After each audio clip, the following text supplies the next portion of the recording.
Let me ask you something that might sound strange at first. What if some of the vegetables you've always trusted, yes, the ones you proudly stack in your grocery cart, aren't actually nourishing your body the way you think? We've been taught this golden rule since we were kids. Eat your vegetables, they're always good for you. But the truth? It's more complicated, especially as we age. You see, after a certain point in life, our bodies change, quietly, subtly. Foods that once felt harmless or even healing can begin to stir up discomfort, aches, fatigue, inflammation that just won't go away. Sometimes we blame age. But what if it's not just age? What if your body is trying to speak through what you eat? This isn't fear. This is awareness, a chance to listen to your own system with more care and precision. And that's exactly what this video is, a lifeline, a gentle wake-up call. Rooted not in trends or clickbait headlines, but in timeless wisdom, like the teachings of Master Shi Hang Yi, who believed the body holds subtle energies and sensitivities we must learn to honor. Today, I'll share with you 7 types of vegetables, yes, vegetables, that may not be as harmless as they seem, especially if you're over 50 and looking to protect the most sacred rhythm of your body, your heart. So stay with me. This might just change how you see your plate and yourself. Let's talk about something that might surprise you, because it certainly surprised me the first time I learned about it.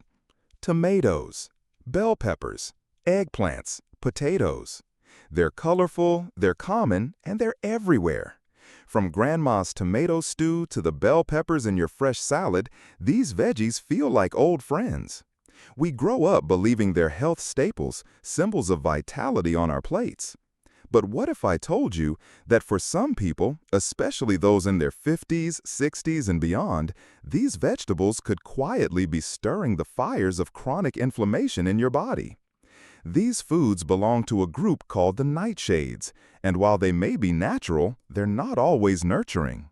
They contain compounds called alkaloids, like solanine and lectins. These are part of the plant's built-in defense system to ward off insects, but in human bodies, especially more sensitive ones, these same compounds can spark low-grade inflammation. And here's the part that matters. Chronic inflammation is no small thing. It's been strongly linked to heart disease, joint pain, and even cognitive decline. It's like a fire that never fully goes out, constantly smoldering inside you, wearing down the very systems meant to protect your health.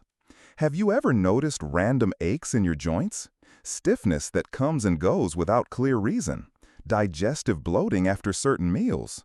You might chalk it up to aging, but your body could be reacting to something deeper.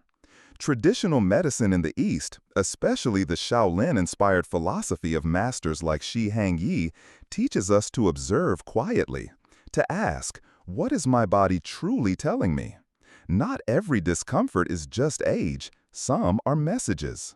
That's why, if you're someone dealing with arthritis, inflammation, or heart concerns, consider running a gentle experiment.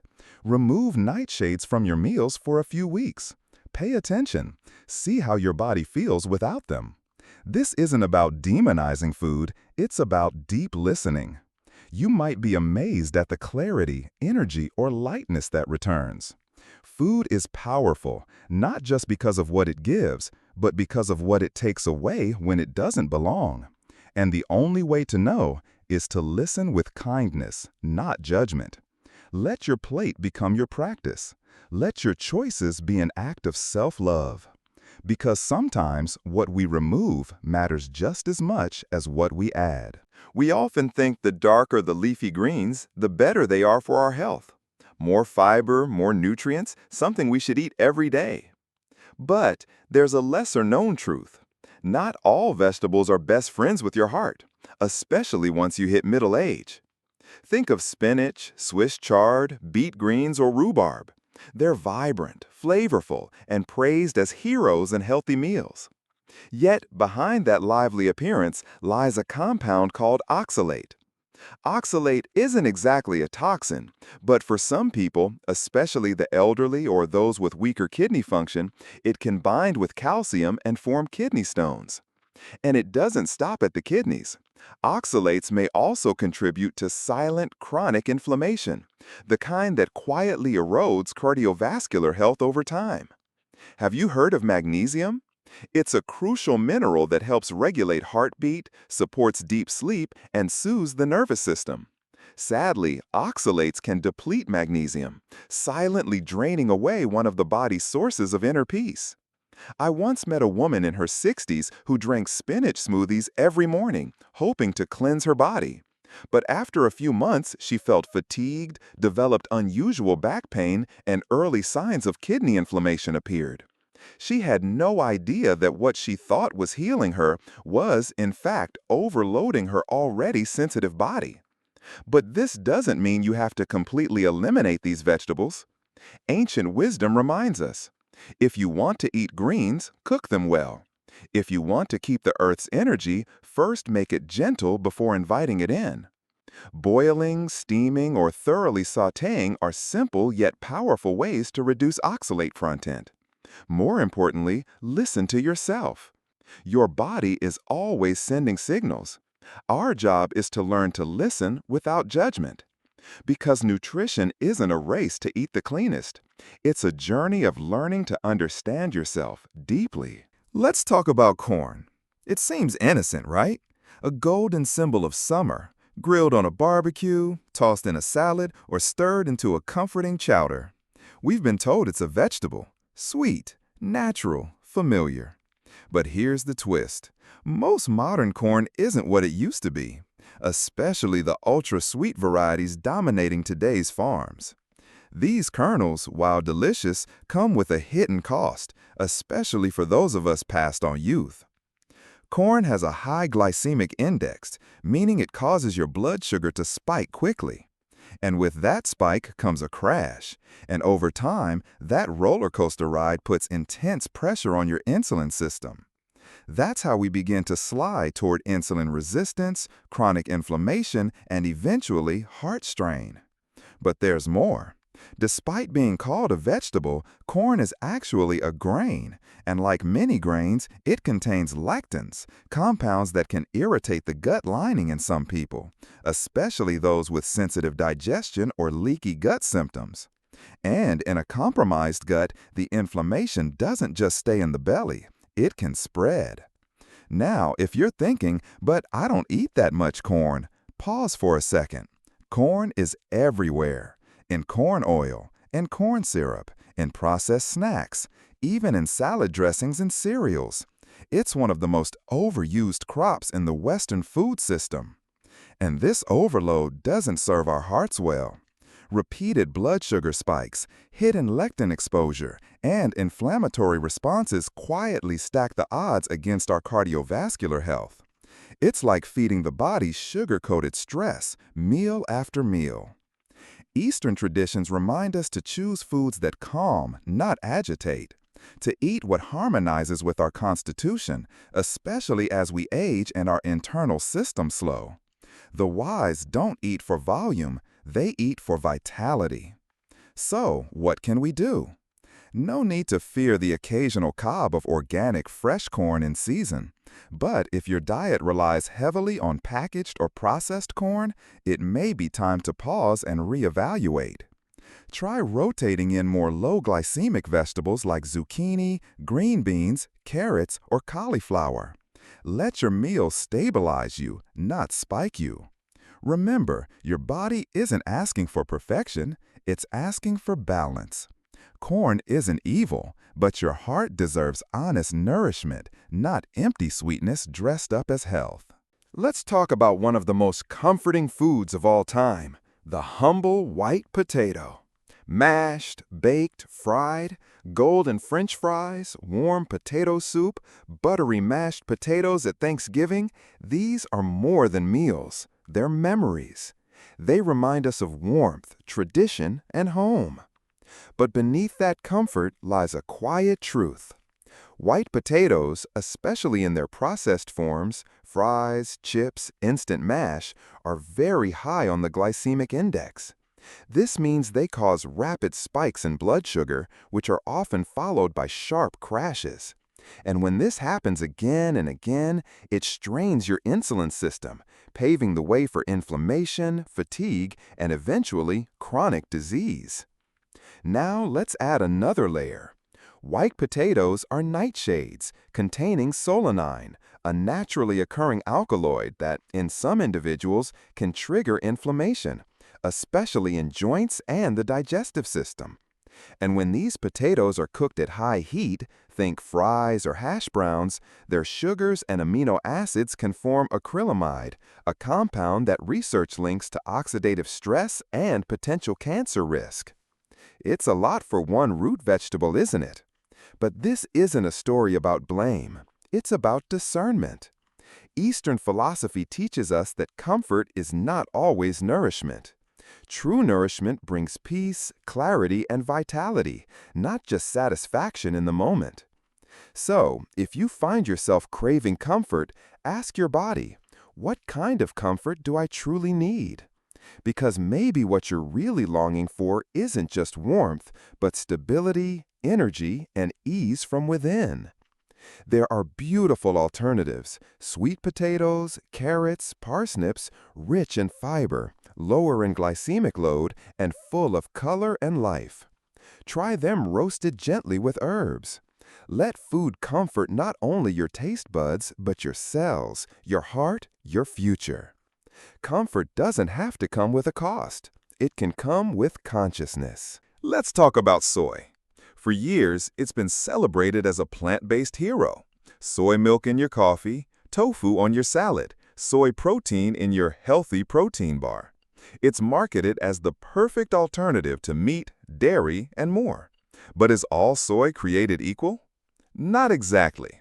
There's a big difference between fermented soy, like miso, natto, and tempeh, and unfermented soy, like soy milk, soy protein isolate, and most processed tofu. The issue? Unfermented soy contains anti-nutrients like phytic acid, which can block your body's ability to absorb essential minerals such as calcium, magnesium, and zinc, key players in maintaining heart rhythm, bone strength, and immune balance. It also contains goitrogens, which can interfere with thyroid function, and for older adults, the thyroid is often already under strain. A sluggish thyroid doesn't just make you tired, it can lead to high cholesterol, mood swings, weight gain, and even cardiovascular risk. And then there's phytoestrogens, plant compounds that mimic estrogen in the body. While that might sound helpful in certain cases, for aging men and women alike, this hormonal mimicry can subtly throw off the delicate dance of the endocrine system. Here's where Eastern wisdom brings insight. In traditional Japanese and Chinese diets, soy is rarely consumed in its raw or unfermented form. Instead, it's fermented, transformed through time, bacteria, and care into something more digestible, more balanced. They knew what modern science is now catching up to. Preparation matters just as much as the food itself. So, what should you do? You don't have to eliminate all soy, but it's worth being more mindful. Read labels. Skip the processed soy fillers. Choose fermented soy in moderation and pair it with a diverse, mineral-rich diet. Listen to your body. If you've been feeling bloated, tired, hormonally off, or just not quite yourself after adding soy-based health foods to your routine, maybe your body's already whispering the truth. Nourishment isn't just about nutrients, it's about what your body can recognize, absorb, and harmonize with. Sometimes less is more, and sometimes old traditions know exactly what we've forgotten. Let's talk about a food that's deeply loved in many Asian homes: fresh bamboo shoots. Crisp, earthy, and full of flavor, they're found in stews, stir-fries, soups, especially in traditional Vietnamese and Chinese cooking. But here's something most people don't realize. If fresh bamboo shoots aren't prepared properly, they can be quietly toxic, especially for older adults. You see, bamboo shoots contain a group of natural compounds called cyanogenic glycosides. When improperly cooked, these compounds can release cyanide. Yes, that cyanide. Even in small amounts, cyanide can stress the digestive system, affect brain function, and accumulate in tissues, especially in older bodies with slower metabolism and reduced detox capacity. You may have heard someone say, just boil the bamboo once and it's safe. Unfortunately, that's not true. A quick boil isn't enough. Detoxifying bamboo shoots requires at least 2 rounds of thorough boiling with fresh water changed each time to significantly reduce the cyanide content. I once witnessed an elder relative fall ill after a meal with undercooked bamboo shoots. Just hours later, she experienced nausea, dizziness, and fatigue. Doctors traced it back to cyanide exposure from a seemingly harmless traditional dish. This is not about fear. It's about respect. Eastern philosophy reminds us, even gifts from the earth have their nature, their limits, and their season. Not everything that grows is gentle for every body, especially for one that has endured decades of exposure, illness, and healing. So if you love bamboo shoots, keep them, but cook them with mindfulness. Don't let a nostalgic ingredient become an invisible risk. At this stage of life, it's not just about eating the right foods. It's about handling them the right way, from market to kitchen, from pot to plate. Let each meal be a gesture of care, not a source of silent harm. Of all the foods we consider innocent and wholesome, raw sprouts probably top the list. They're small, fresh, full of life. We see them in salads, spring rolls, and health food menus. Packed with enzymes, low in calories, it feels like the ultimate clean food, right? But here's what's rarely talked about. Raw sprouts can be quietly dangerous, especially for older adults. Why? Because the very conditions required for sprouting, warmth, moisture, and darkness, also create the perfect breeding ground for harmful bacteria like E. coli, Salmonella, and Listeria. These bacteria can cling to the sprout from seed to shoot. And since most sprouts are eaten raw or barely blanched, any bacteria present goes straight into your body. Now, a younger immune system might fend them off.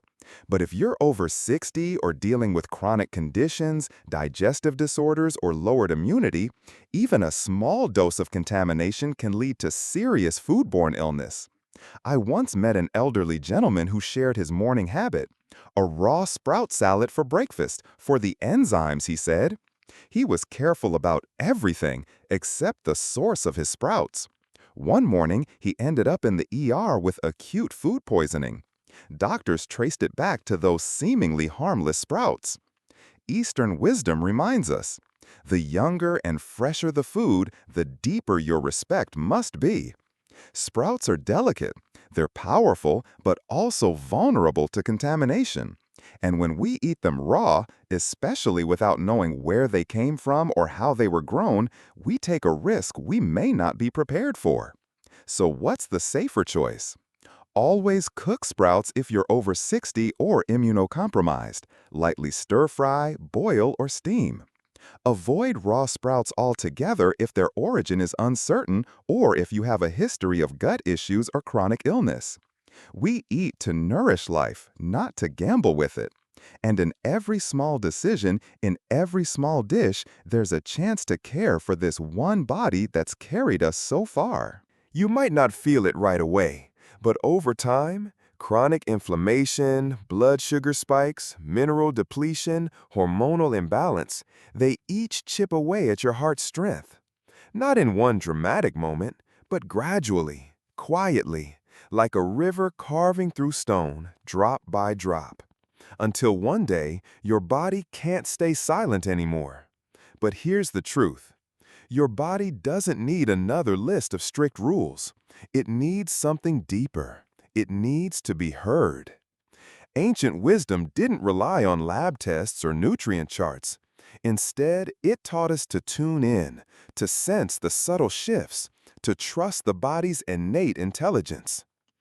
Every person is a small universe, and each body deserves its own map.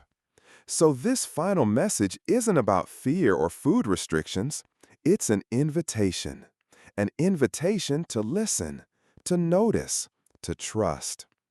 Every meal is a conversation with your body, and every sensation, whether lightness or heaviness, is a message worth hearing. Start there. Start with curiosity. Start with compassion. And what you may find is a lighter heart. Not just physically, but emotionally. A heart that beats with clarity, peace, and presence, because it's finally being understood. If you're still here with me, perhaps your heart is whispering something. Maybe it's a quiet signal. Maybe it's just a feeling. It's time I listened more closely to my body. If this video spoke to you in any way, give it a like, not for the numbers, but to help the algorithm understand that wisdom and slowness still have a place online. And if you'd like to walk further on this journey toward eating well, aging gently, and living in tune with your body, click subscribe. Because every week we'll go deeper together. Not just to learn what to eat, but to remember how to live well. You can also share this video with someone you care about, especially your parents, grandparents, or anyone who deserves a little more nourishment from the inside out. And if you're curious about future topics like foods that seem healthy but may silently harm aging bodies, eating in tune with your constitution and the seasons, understanding the tiny whispers of your digestive system, then hit the notification bell so you never miss a moment of insight. Thank you for watching, with your ears, your heart, and your quiet presence.